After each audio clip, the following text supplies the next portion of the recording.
saya dari elit Indonesia yang teruskan saja kiblatnya ke barat. Wah. Kalian pasti ingat video pengakuan Prabowo yang ini kan? Nah, pengakuan Prabowo yang ini nih, yang menjadi salah satu alasan kenapa saya tidak pernah memilih Prabowo. Kenapa saya tidak pernah memilih Prabowo? Karena dari pengakuan ini saya bisa menilai bahwa kalau seandainya nanti Prabowo menang pemilu, jadi presiden, dilantik, apapun keputusan Prabowo, apapun keputusan yang diambil Prabowo selaku presiden, hanya akan menguntungkan Barat alias Amerika. Akan merugikan negaranya sendiri alias Indonesia. Dan sekarang terbukti, ketika Donald Trump memberlakukan sanksi tarif impor kepada Indonesia sebesar 32%, Prabowo selaku presiden langsung negosiasi. Hasil dari negosiasi turun menjadi 19%. Tapi 19% itu dibayar mahal oleh Indonesia, bukan gratis ya. Lewat perjanjian dagang antara Amerika dan Indonesia. Bunyi-bunyi dari perjanjian dagang itu adalah, yang pertama, Indonesia harus mengimpor Boeing dari Amerika sebesar 200 triliun lah ya.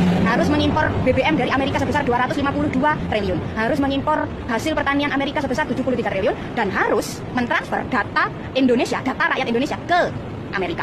Plotisnya sekarang ya, ketika Indonesia sudah menandatangani perjanjian dagang yang notabene merugikan Indonesia, Mahkamah Agung Amerika malah memutuskan membatalkan semua sanksi tarif impor yang diberlakukan oleh Trump dan hanya menetapkan tarif impor sebesar 10%. Bayangkan aja betapa tololnya orang yang bernegosiasi dengan Amerika pada saat itu. Itu baru boncos yang pertama ya. Boncos yang pertama aja Indonesia rugi 650 triliun lebih lah ya. Plus data rakyat Indonesia ditransfer ke Amerika. Nah, boncos yang kedua adalah ketika Prabowo memutuskan untuk gabung ke BOP, Board of Peace, yang katanya untuk Gaza, rela bayar 17 triliun, itu pun Palestina yang katanya diperjuangkan, malah tidak diajak masuk. Yang masuk adalah pelaku genosida itu sendiri, yaitu Israel. Dan yang paling saya anggap miris dan memalukan adalah ketika foto bersama jajaran petinggi negara yang gabung BOP, Prabowo, Presiden Indonesia, malah diletakkan di paling pinggir. Ya, Prabowo, Presiden Indonesia, berasa sambal di pecel lele, di paling pinggir. Dan diletakkan di tengah hanya untuk sekedar map. Bayangkan, Presiden Republik Indonesia ketika foto diletakkan di paling pinggir, dipanggil ke tengah hanya untuk sekedar memegang map.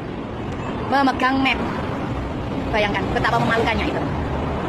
Ketika pemimpin-pemimpin negara yang tergabung BOP jelas-jelas mempermalukan Presiden Republik Indonesia, jujur aja, sekarang saya sedang menunggu pendukung-pendukung Prabowo untuk menangisi Prabowo.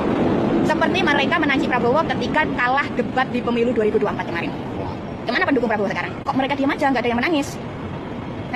Apakah ini tidak lebih menyakitkan seperti ketika kalah debat?